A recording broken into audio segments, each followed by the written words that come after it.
Salam pemirsa, jumpa lagi di channel Mata Ketiga. Sebelumnya Mata Ketiga pernah membahas tentang peradaban kuno berteknologi tinggi bernama Maya yang pernah eksis di bumi lebih dari 4.500 tahun silam. Mereka muncul dalam sejarah yang sangat singkat, tetapi mereka telah menciptakan banyak pencapaian yang luar biasa. Namun anehnya, pada suatu hari tahun 1300 Masehi, peradaban kuno dengan teknologi tinggi yang sangat maju ini tiba-tiba saja lenyap tanpa mengalami bencana apapun. Hanya sedikit suku bangsa Maya yang tersisa. Sayangnya karena sejarah panjang mereka, sehingga suku bangsa Maya yang tersisa ini juga tidak tahu persis mengapa leluhur mereka tiba-tiba saja raib entah kemana. Tetapi sekarang semakin banyak orang mulai percaya bahwa peradaban suku bangsa Maya itu bukannya lenyap tetapi telah pergi. Sejumlah ilmuwan bahkan mengemukakan dasar ilmiah mereka, mencoba memberitahu publik bahwa di bawah representasi alam, besar kemungkinan tersembunyi sebuah jendela misterius yang belum diketahui manusia. Menurut David Wilcock, bangsa Maya mungkin menggunakan pengetahuan mereka yang luar biasa tentang astronomi dan kalender, telah menghitung lebih dulu waktu dibukanya jendela rahasia dan meninggalkan bumi pada waktu dan tempat yang tepat. Artinya, jika pandangan ini benar, maka jendela-jendela ini akan terus muncul seiring berjalannya ruang dan waktu. Dan ketika jendela rahasia ini terbuka tanpa peringatan, maka manusia dan segala sesuatunya kemungkinan besar akan seketika berada di ruang dan waktu lain. Secara kebetulan, lebih dari 200 tahun setelah hilangnya suku bangsa Maya secara misterius, tak disangka di sebuah pulau sekitar Maya juga pernah terjadi peristiwa hilangnya orang-orang secara bersamaan yang membingungkan. Intinya ketika orang-orang mengunjungi pulau itu, semua yang ada di pulau tersebut dalam kondisi baik. Beberapa barang berharga juga masih tersimpan di rumah dan bahkan masih ada makanan segar. Tetapi orang-orang yang menikmati makanan tersebut telah lama hilang entah kemana. Peristiwa yang ganjil ini pun membuat orang menduga, mungkinkah Stargate dalam film itu nyata adanya? Jika memang nyata, apakah kita juga bisa mengetahuinya terlebih dahulu seperti bangsa Maya di atas? Hari ini, mari kita bahas sejenak tentang peristiwa hilangnya orang-orang secara bersamaan yang membingungkan Eropa selama lebih dari 400 tahun, hilangnya Pulau Roanoke. Pada akhir abad ke-16, kekuatan-kekuatan besar dunia secara bertahap mengalihkan pandangan mereka ke benua Amerika. Ini adalah benua yang baru ditemukan dan merupakan kue besar di mata para penguasa Eropa. Kue besar seperti itu tentu saja tidak akan dilewatkan oleh Ratu Elizabeth I dari Inggris pada saat itu. Setelah beberapa kali ekspedisi, Ratu Elizabeth I menetapkan sebuah pulau bernama Koloni Roanoke sebagai pos pertama Inggris di Amerika Utara. Ini adalah pulau yang belum dieksploitasi karena tidak ada penduduk asli Amerika yang tinggal di pulau itu, sehingga oleh Ratu Elizabeth I dianggap sebagai tempat yang ideal untuk kolonisasi. Namun meskipun Pulau Roanoke memiliki letak geografis yang strategis, tapi bagaimanapun, sebagian besar kelompok pertama yang menetap di sana adalah warga sipil yang tidak memiliki daya tempur. Oleh karena itu, Sang Ratu secara khusus memberikan senjata pertahanan diri kepada mereka yang pergi ke sana dan menunjuk John White sebagai gubernur pertama Pulau Roanoke untuk membangun koloni di pulau itu. Setelah persiapan yang matang pada tanggal 8 Mei 1587, sebuah tim kolonial yang terdiri dari 120 orang berangkat dari pelabuhan Inggris ke rumah baru mereka dan tiba di Pulau Roanoke dengan lancar setelah lebih dari 2 bulan. Namun tak lama setelah tim kolonial tiba di pulau itu, mereka mendapati perbekalan yang mereka bawa tidak mencukupi. Demi mengerjakan pembangunan pulau itu secepatnya, para penduduk mulai meminta White kembali ke Inggris untuk membawa perbekalan yang mereka butuhkan.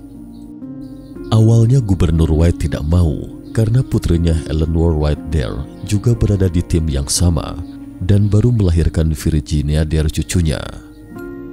White tentu saja berharap dapat kumpul bersama keluarganya, tetapi White akhirnya tidak bisa menolak permintaan mereka. Jadi hanya 1 bulan setelah tiba di pulau itu, atau tepatnya pada 25 Agustus 1587, White dan beberapa awaknya kembali ke Inggris, meninggalkan 115 kolonis, 87 diantaranya adalah pria, 17 wanita dan 11 anak-anak. Awalnya White berpikir perjalanannya kali ini hanya akan memakan waktu beberapa bulan, tetapi tak disangka itu akan menjadi pertemuan terakhirnya dengan putrinya. Hilang. Pada November 1587, tak lama setelah White kembali ke Inggris, Spanyol mulai kerap memprovokasi Inggris.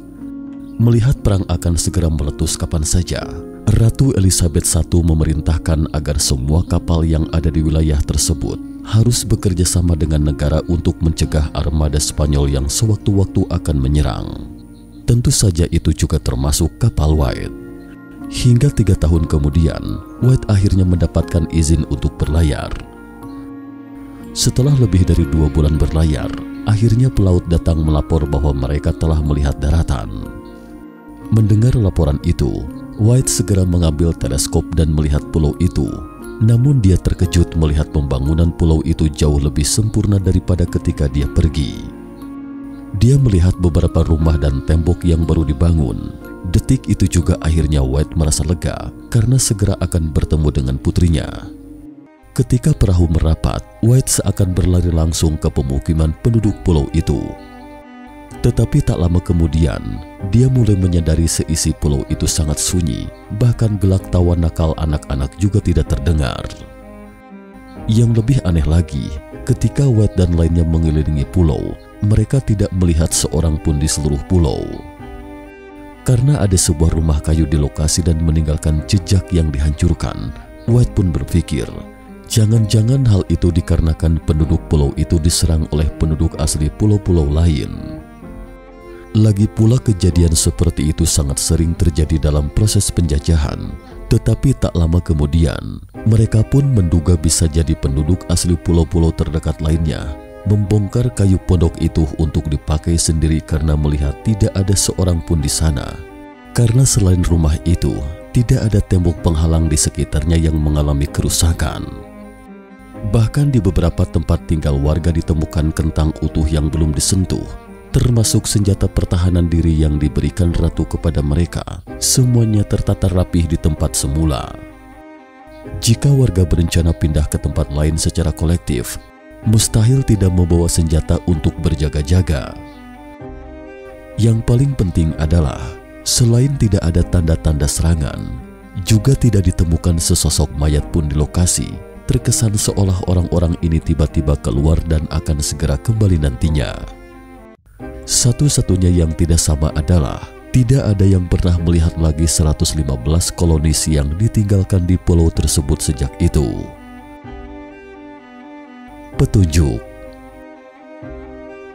Saat pertama kali dipastikan ke 115 kolonis telah lenyap, White segera memerintahkan semua rekannya untuk melakukan pencarian lebih lanjut ke seluruh pulau.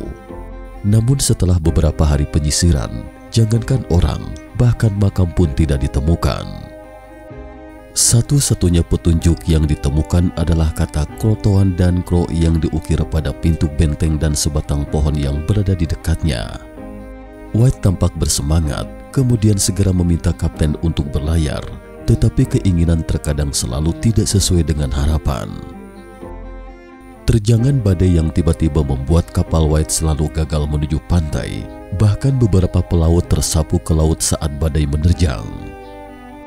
Melihat orang-orang di kapal terus menjadi korban dan persediaan makanan di kapal mulai menipis, kapten kapal pun tidak peduli lagi dengan rencana semula White, memutuskan untuk segera kembali ke Inggris.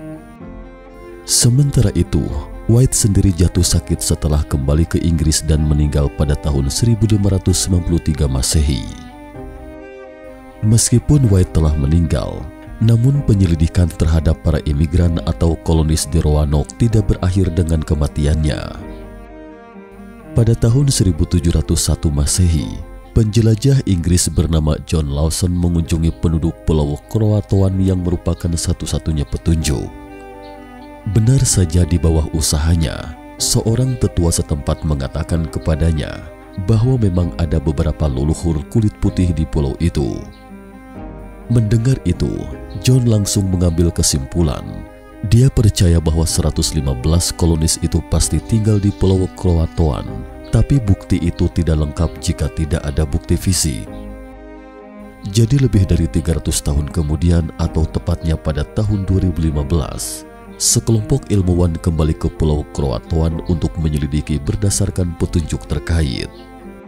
Setelah beberapa bulan menggali, mereka menemukan beberapa peralatan bergaya Inggris abad ke-16 dan sebuah panah.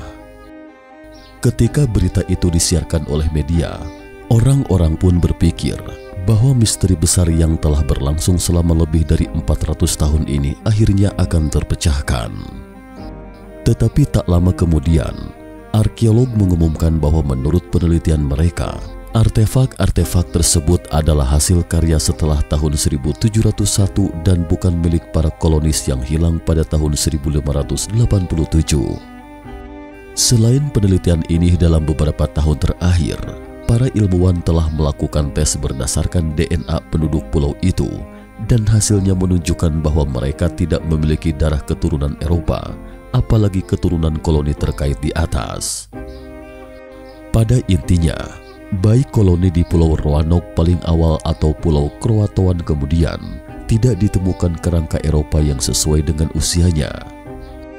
Pertanyaannya sekarang, kemana perginya ke 115 kolonis Inggris itu? Lenyapnya koloni Inggris di pulau ini menyisakan misteri. Pasalnya tak ada tanda-tanda kehancuran atau peperangan di tempat itu. Hanya ada satu tanda pahatan di sebuah pohon yang bertuliskan Croatoan, nama dari suku penduduk asli Pulau Roanoke. Sejumlah teori seputar bermunculan mengenai koloni Roanoke yang hilang tersebut. Populernya legenda koloni Inggris yang hilang tersebut diangkat ke dalam beberapa film dan cerita fiksi. Seperti Harlan Ellison menulis buku sci-fi yang berjudul Croatoan dan komik terkenal Batman dan Superman merujuk koloni tersebut. Istilah Lost Colony atau koloni yang hilang mulai dipopulerkan oleh cerita majalah yang terbit pada tahun 1837 dengan memperkenalkan sosok Virginia Dare, keturunan Inggris pertama yang lahir di Amerika. Virginia Dare diyakini sebagai salah satu penduduk Roanoke yang hilang.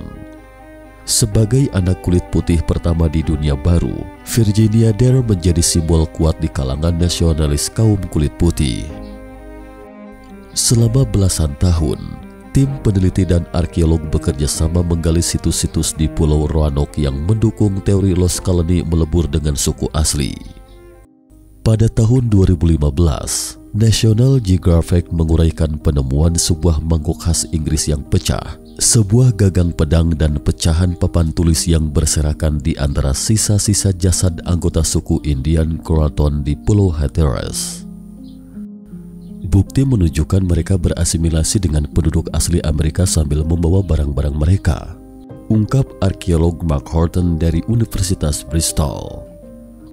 Namun, seiring itu berbagai teori pun bermunculan, mulai dari anggapan koloni tersebut dibunuh, pindah tempat untuk menemukan makanan dan bahkan diculik oleh alien.